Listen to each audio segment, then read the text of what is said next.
Hi, my friends. Thanks for joining me. We're going to First John chapter 4, verse 8. This is another 5 minutes of faith.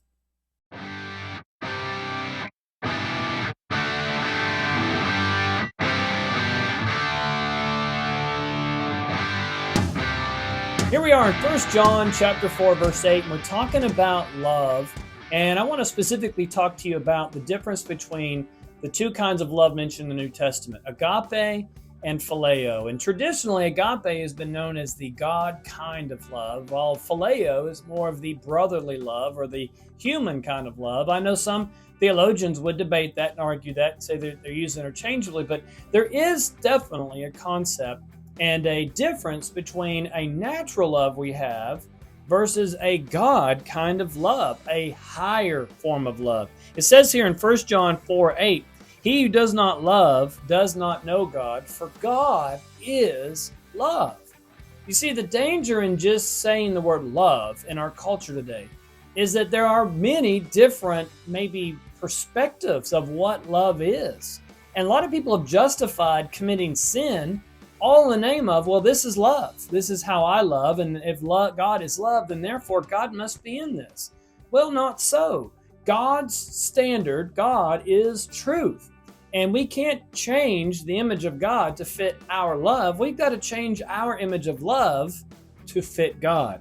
Think about these words if I were to say to you, what do these mean to you? Affection, charity, devotion, attraction, commitment.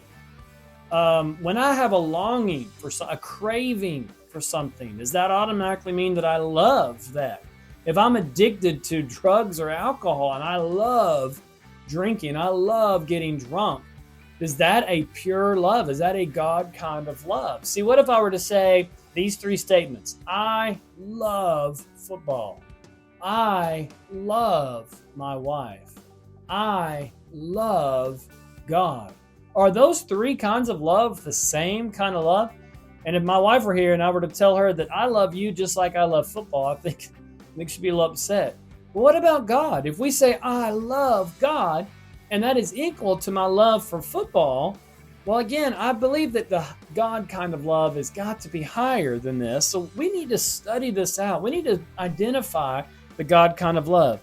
God's love is described in 1 Corinthians 13, verse 4 through 7, the love chapter. I want to read it from the Amplified Version. There's a lot here, so hang with me, okay? Love endures long and is patient and kind. And remember, God is love. So this is describing God also. Love never is envious, nor boils over with jealousy, is not boastful or vainglorious, does not display itself haughtily. Verse 5, it is not conceited, which means arrogant or inflated with pride. It is not rude or unmannerly, does not act unbecomingly. Love, God's love in us, does not insist on its own rights or its own way.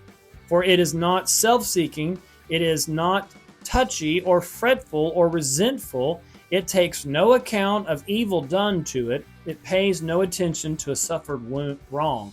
Verse 6, it does not rejoice in injustice and unrighteousness, but rejoices when right and truth prevail. Verse 7, love bears up under anything and anything that comes, is ever ready to believe the best of every person. It hopes and its hopes are fadeless under all circumstances and endures everything without weakening. This is the God kind of love. And if you'll compare that description to how often we love football or we love chocolate or we love the things of this world versus the love of God that never fails, this is the kind of love that we need to be pursuing. Thank you again for joining me today. I hope this has encouraged you. This has been another 5 minutes of